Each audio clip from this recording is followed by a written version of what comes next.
मंडळी, समर्थ रामदास स्वामी सांगत आहेत की साधकाने आत्मानात्मविवेक करून पिंडाचे कौतुक पाहावे. मी आत्माच आहे असा प्रत्यक्ष अनुभव त्याच्यामध्ये येतो.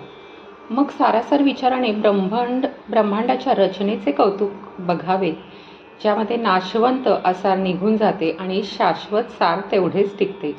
आणि तेच परब्रह्म आहे. अंतरात्मा सगुण आहे, तोच देव समजावा. त्याचे ज्ञान झाले की साधक नंतर निर्गुणापर्यंत पोहोचतो. निर्गुणाच्या साक्षात्काराने ज्ञानाचे विज्ञान होते. अज्ञान, विपरीत ज्ञान आणि ज्ञान या तिन्हीचा लोप होतो, तेव्हाच विज्ञान उदय पावते. निरंतर निर्विकारपणे असणारे ब्रह्म ज्ञानदृष्टीने पाहावे व त्याच्याशी अनन्य होऊन राहावे. अशा अनन्यतेला आत्मनिवेदन म्हणतात. मायेची भीड न धरता जे भ्रमरूप आहे ते सारे बाजूला सारावे, म्हणजे परब्रह्म पावते, हे या समासामध्ये श्री समर्थांनी सांगितलेले आहे. शुकासारिखे पूर्ण वैराग्य ज्याचे, वसिष्ठा परिज्ञान योगेश्वराचे, कवी वाल्मिका सारखा मान्य ऐसा, नमस्कार माझा सद्गुरु रामदासा. जय जय रघुवीर समर्थ. सार्थ श्री दासबोध दशक 14, समास 9. शाश्वत निरूपण. प्रथम पिंडाचे कौतुक पाहावे, नंतर ब्रह्मांडाचे कौतुक पाहावे. आत्मानात्म विवेकाने आत्मज्ञान करून घ्यावे व सारासार विचाराने ब्रह्मज्ञान करून घ्यावे. आपण पिंडाचे कौतुक पाहिले. आत्मानात्म विवेकाने पिंडरचना शोधून पाहिली. त्यामध्ये असे प्रत्ययास आले की पिंड किंवा देह अनात्मा आहे आणि आत्मा एक आहे व तो सर्व करता आहे. मी आत्माच आहे असे वेदांत शास्त्र सांगते. विवेकाने त्याचा साक्षात अनुभव आला. आता ब्रह्मांड रचना समजावून घेणे जरूर आहे. पिंडाची रचना समजण्यास आत्मानात्म विवेक लागतो, तसा ब्रह्मांड रचना समजण्यास सारासार विचार लागतो. सतत असा विचार करीत गेले म्हणजे त्याची गोडी चाखायला मिळते. पंचभूतात्मक ब्रह्मांड हे पिंडाचे मूळ कारण आहे. ब्रह्मांड कारण तर पिंड त्याचे कार्य होय. याचे विवरण करण्यासाठी या समासामध्ये तोच विषय समर्थांनी सांगितलेला आहे. साऱ्या पंचभूतांचा मूळ मायेतच लय कसा होतो ते रामदास स्वामी आता सांगतायत. असार ते नाशवंत व शाश्वत ते सार होय. ज्याचा आज ना उद्या नाश होतो ते सार नव्हे. पाण्यापासून पृथ्वी झाली व पुढे ती पाण्यातच विरली. तेजापासून पाण्याची उत्पत्ती होते. तेज पाणी शोषून टाकते. महातेजाने सारे पाणी आटून गेले. पुढे तेज तेवढे काय ते उरले. वायूपासून तेज झाले. वायू तेजाला विझवून टाकतो. मग तेज जाऊन जिकडे तिकडे वायू गच्च भरून राहतो. वायू आकाशापासून झालेला असतो आणि फिरून तो आकाशातच विरतो. वेदांत शास्त्रामध्ये कल्पांत कसा होतो त्याचे हे वर्णन आहे. मग नंतर गुणमाया आणि मूळ माया या परब्रह्मामध्ये लय पावतात. त्या ब्रह्माची नीट कल्पना येण्यास विवेक अवश्य आहे. परब्रह्म सर्व उपाधींच्या पलीकडे आहे. तेथे माया मूळ नाही, दृश्याचा स्पर्श नाही. विश्व आले आणि गेले तरी ते अगदी जसेच्या तसेच राहते. त्याच्या अनुभवाने ज्ञानाचे विज्ञान बनते. सर्व उपाधींचा शेवट झाला म्हणजे तेथे दृश्यांचा मागमूस उरत नाही. त्या ठिकाणी सगळीकडे गच्चपणे भरलेले निर्गुण परब्रह्म असते.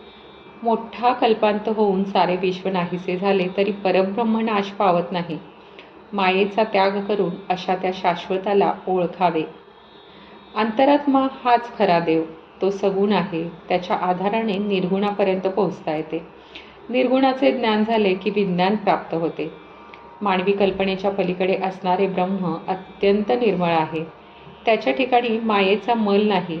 त्याच्या ठिकाणी सारे दृश्य होते आणि जाते खरे, पण ते खोटेपणाने घडते. जे होते आणि कालांतराने नाहीसे होते ते दृश्य अनुभवाला येते. पण परब्रह्मामध्ये होणे नाही आणि जाणे नाही.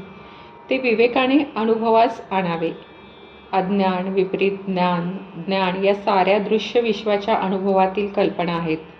त्या सर्व लोपल्या की ब्रह्मसाक्षात्कार घडतो आणि ते विज्ञान होय.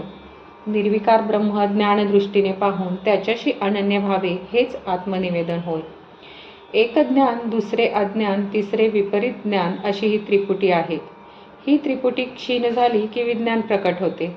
विपरीत ज्ञान भ्रमरूप असते. तो अज्ञानाचा स्वाभाविक परिणाम आहे. प्रथम विपरीत ज्ञान नाश पावते, पण अज्ञान शिल्लक उरते. आत्मज्ञानाने ते नाश पावते. पुढे अज्ञान नाहीसे करणारे ते ज्ञानही शांत होते आणि अखेर विज्ञान कायमपणे येते. वेदांत सिद्धांत म्हणजे शास्त्रप्रचिती आणि धादांत म्हणजे आत्मप्रतीती. या साऱ्या प्रचिती ताडून पाहाव्यात. निर्विकार परब्रह्म निरंतर जसेच्या तसेच असते हेच प्रचितीला येईल. परब्रह्म ज्ञानदृष्टीने पाहावे. ते तसे पाहून त्याच्याशी तदाकार व्हावे, यालाच मुख्य आत्मनिवेदन म्हणतात.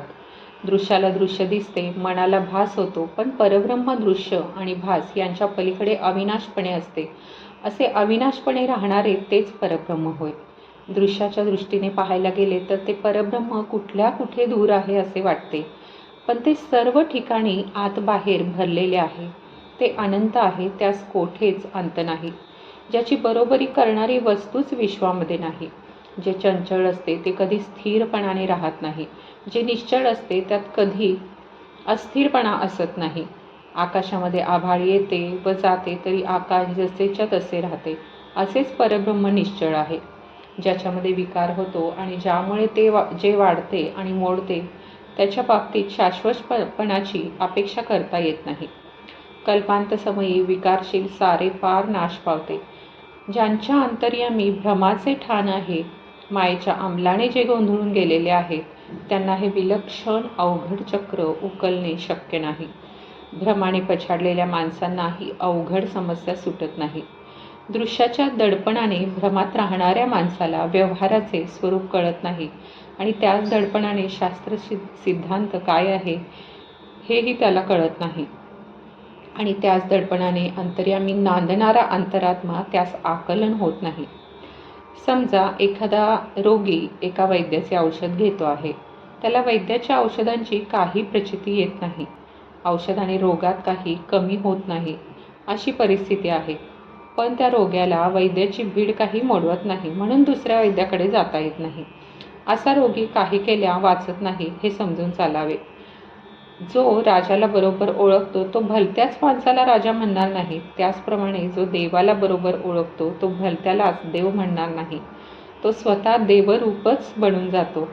ज्याला माईक अशाश्वताची किंवा दृश्याची भीड पडते, जो दृश्यांच्या तडाख्यात असतो, तो अर्धवट देवाबद्दल बरोबर सांगणे शक्य नाही. आपण विचार केला तर साऱ्या गोष्टी उघडपणाने कळतात. मायेचे दडपण अलीकडचे आहे आणि परब्रह्म मात्र मायेच्या पलीकडचे आहे. माया अलीकडे आणि परब्रह्म पलीकडे असा हा कायमचा प्रकार आहे. जे खरे नाही त्याची भीड धरायची, मायेच्या प्रमाणे भलतेच काहीतरी करायचे, ही काही विवेकाची लक्षणे खास नाहीत. जे माईक आहे, खोटे आहे ते सगळेच्या सगळे सोडावे. स्वतः अनुभव घेऊन खरे काय ते ओळखावे. मायेचा त्याग करून परब्रह्माचे दर्शन घ्यावे. त्या मायेचे लक्षण पुढच्या समासामध्ये समर्थांनी नीट सांगितलेले आहे. शांत मनाने त्याचे विवरण करावे. इति श्री दासबोधे गुरुशिष्य संवादे शाश्वत निरूपण नाम समास 9वा समाप्त. जय जय रघुवीर समर्थ. तुम्हाला हा व्हिडिओ आवडला असेल तर कमेंट, लाईक, शेअर करा आणि पुढील व्हिडिओसाठी हे चॅनल सबस्क्राईब करायला विसरू नका. श्रीराम.